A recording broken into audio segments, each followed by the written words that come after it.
তুরাগের হরিরামপুর এলাকার বারবার নির্বাচিত চেয়ারম্যান মোহাম্মদ আবুল হাশেমের হাতে রাজনীতির হাতেখড়ি মোহাম্মদ সাদিকুর রহমান একজন তরুণ ও উদীয়মান নেতা। তিনি 53 নং ওয়ার্ডের কাউন্সিলর পদপ্রার্থী। তিনি নয়ানগর দাখিল মাদ্রাসার সভাপতি হিসেবে দায়িত্ব পালন করছেন। এছাড়াও সামাজিক সংগঠন তুরাগ যুব কল্যাণের সভাপতি হিসেবে দায়িত্ব পালন করছেন তিনি।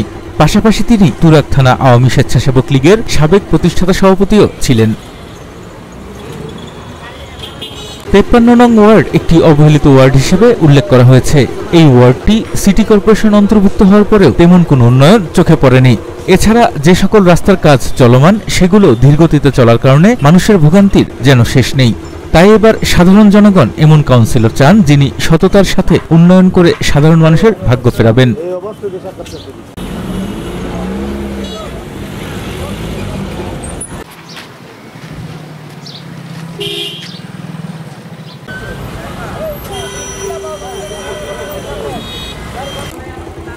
সাদেক ভাই অনেক ভালো লোক, উনি অনেক ভালো মানুষ। উনি আমাদের এই সামনে যে করোনা গেল, বন্যা গেল, উনি যে পরিমাণ হেল্প করছে তা বলার মতন না। উনি আলহামদুলিল্লাহ উনি চায় উনি আমাদের সাথে সবাই মাঝে থাকুক। আমরা সবাই মাঝে থাকলে আমরা অনেক খুশি ইনশাল্লাহ।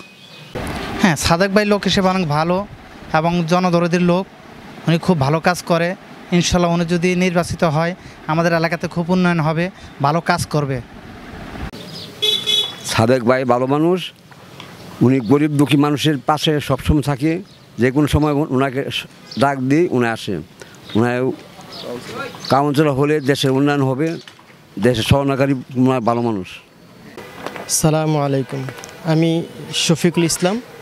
আমি 53 নং ওয়ার্ডের স্থায়ী বাসিন্দা। আমি জনাব আলহাজ সাদেকুর রহমান সাদেক ভাইকে ছোটোবেলা থেকেই চিনি। অত্যন্ত পরিচ্ছন্ন একজন রাজনীতিবিদ, যোগ্য, সুশিক্ষায় শিক্ষিত।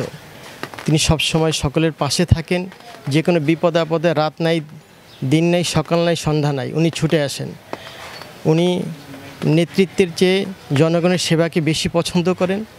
তাই আমি আশা করব যে সাদেক ভাইয়ের মতো একজন যোগ্য, ন্যায়, নীতিবান লোক যদি আমাদের এখানকার 53 নং ওয়ার্ডের কাউন্সিলর হন, আমাদের জনগণের সেবা আরও অনেক গুণ বেড়ে যাবে এবং সকল অবস্থাতেই আমাদের সমস্যাগুলোর সমাধান খুব দ্রুত হবে। বিসমিল্লাহির রহমানির রহিম। আসন্ন ঢাকা উত্তর সিটি কর্পোরেশন সামনে নির্বাচন। আমাদের প্রায় 5.5 বছর হয়ে যাচ্ছে। 53 নম্বর ওয়ার্ডে, বিশেষ করে চন্ডলবো গ্রামে খুব অবহেলিত এবং জনবহুল একটা এলাকা। অল্প বৃষ্টিতেই আমাদের এলাকায়, বিশেষ করে কবরস্থান রোডটা, ড্রেনের পানি যাওয়ার কোনো পরিস্থিতি থাকে না। মানুষ খুব কষ্টে জীবনযাপন করে। আমরা চাই মানুষের পরিবর্তন। মাননীয় প্রধানমন্ত্রী জননেত্রী শেখ হাসিনা পরিবর্তনে এবং তরুণদের উপর বিশ্বাসী। আমরা চাই আগামী সিটি কর্পোরেশনের তরুণরা এগিয়ে আসুক। তার মধ্যে হাজী সাদেকুর রহমান সাদেক যদি এই এলাকায় কাউন্সিলর নির্বাচিত হয়ে আসে, অবশ্যই আমরা আশাবাদ করি তার যে মেধা এবং দক্ষতা দিয়ে এই উন্নয়ন উনি করতে পারবে, রাস্তাঘাট করতে পারবে। তার জন্য আমরা সর্বস্ত জনগণ আমরা সাদেক ভাইকে আগামী এই কাউন্সিলর নির্বাচনে দেখতে চাই এবং বিজয় করতে আমরা সবাই বদ্ধপরিকর।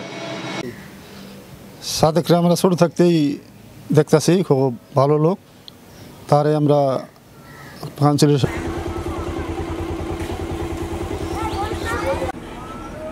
জনপ্রতিনিধি হলে এলাকার খেটে খাওয়ার মানুষের জন্য কাজ করবেন বলে ঘোষণা দেন তিনি। এছাড়া রাস্তাঘাট, ব্রিজ, কালভার্ট, ড্রেনেজ ব্যবস্থা নিয়েও কাজ করবেন বলে ঘোষণা দেন তিনি। এদিকে এলাকাবাসী বলছেন মোহাম্মদ সাদিকুর রহমান একজন ভালো মনের মানুষ। তাদের পরিবারের কাছে নিরাপদ এই 53 নং ওয়ার্ড তথা হরিরামপুর এলাকা। তাই যোগ্য ব্যক্তি হিসেবে তাকে ভোটের মাধ্যমে এলাকার কাউন্সিলর করতে চায় স্থানীয় জনগণ।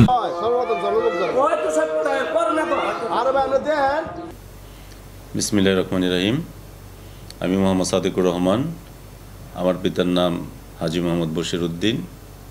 আমার বাড়ি নয়নগর, তুরাগ, উত্তরা, ঢাকা।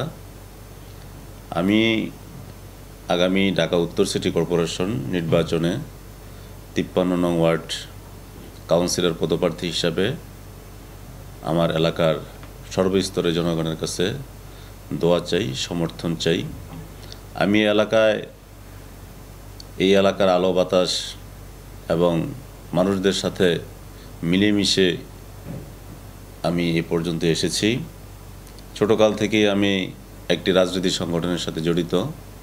ছাত্রলীগ করতাম ছোট থেকে, ক্লাস 6 থেকে অদ্যাবধি পর্যন্ত আমি আওয়ামী লীগের সংগঠনের সাথে জড়িত। মাননীয় প্রধানমন্ত্রী দেশরত জননেত্রী শেখ হাসিনার ডিজিটাল বাংলাদেশ বিনির্মাণে আমি একজন নগণ্য কর্মী হিসাবে মানুষের পাশে থাকতে চাই, মানুষের সাথে থাকতে চাই। আসলে যার নাম বললেই নয়, যার নীতি নৈতিকতা, যার আদর্শ দেখে আমি রাজনীতিতে উদ্বুদ্ধ হয়েছি, আমার পরম শ্রদ্ধেয় নেতা, এই তুরাগের হরিরামপুরের বারবার নির্বাচিত চেয়ারম্যান, প্রয়াত বীর মুক্তিযোদ্ধা জননেতা জনাব আবুল হাশিম সাহেবের হাত ধরেই আমার রাজনীতিতে আসা।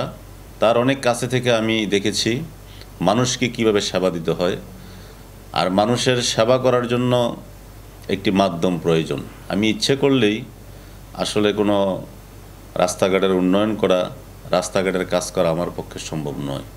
যেহেতু আমি একজন সাধারণ মানুষ, সেজন্য আমি জনপ্রতিনিধি হিসাবে কাজ করতে চাই, মানুষের সমর্থন চাই, মানুষের দোয়া চাই। এই 53 নম্বর ওয়ার্ডের জনগণের যে আস্থা, যে বিশ্বাস ছিল যে আমরা সিটি কর্পোরেশন অন্তর্ভুক্ত হওয়ার পর আমরা আমাদের রাস্তাঘাট, আমাদের পানির যে সমস্যা, পানি নিষ্কাশনের যে সমস্যা, এগুলো অচিরেই সমাধান হবে। দীর্ঘ 5 বছর অতিক্রম হয়ে যাওয়ার পথে তারপর আশানুরূপ এই 53 নম্বর ওয়ার্ডের কাজ হয়নি। কিছু কিছু রাস্তার কাজ চলমান, কিন্তু অলিতে গলিতে এখনও অনেক রাস্তা বাকি। সামান্য একটু বৃষ্টি হলেই আপনার রাস্তাগুলো তলিয়ে যায়। আমাদের ছোট ছোট কচিকাচা ছেলেমেয়েরা স্কুলে যেতে পারে না। মা বোনেরা যারা গার্মেন্টস কর্মী আছেন তাদের অনেক ব্যাগ পেতে হয় গার্মেন্টসে যেতে। যারা দিনমজুর, রিক্সা চালায়, শ্রমজীবী মানুষ আছে, তারা তাদের কর্মস্থলে যেতে পারে না। তো আমি ছোট থেকেই যেহেতু রাজনীতির সাথে জড়িত, আমি সামাজিক সংগঠনের সাথে জড়িত। আমি একটি নয়নগর দাখিল মাদ্রাসা, যেটি এমপিভুক্ত, এই মাদ্রাসার সভাপতি হিসাবে দায়িত্ব পালন করছি। আমি একটি সামাজিক সংগঠন তুরাগ যুব কল্যাণের সভাপতি হিসাবে দায়িত্ব পালন করছি।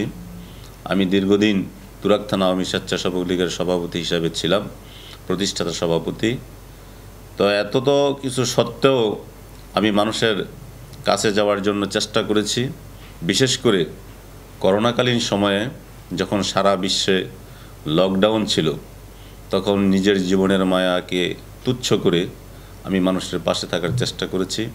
আমার সামর্থ্য অনুযায়ী মানুষকে আমি বিনামূল্যে সেবা দেওয়ার চেষ্টা করেছি, মানুষের পাশে দাঁড়িয়েছি, মানুষকে তাদের নিত্য প্রয়োজনীয় যে দ্রব্য, চাল ডাল, এগুলো দেওয়ার চেষ্টা করেছি। আমার পরিবারের পক্ষ থেকে দেওয়া হয়েছে।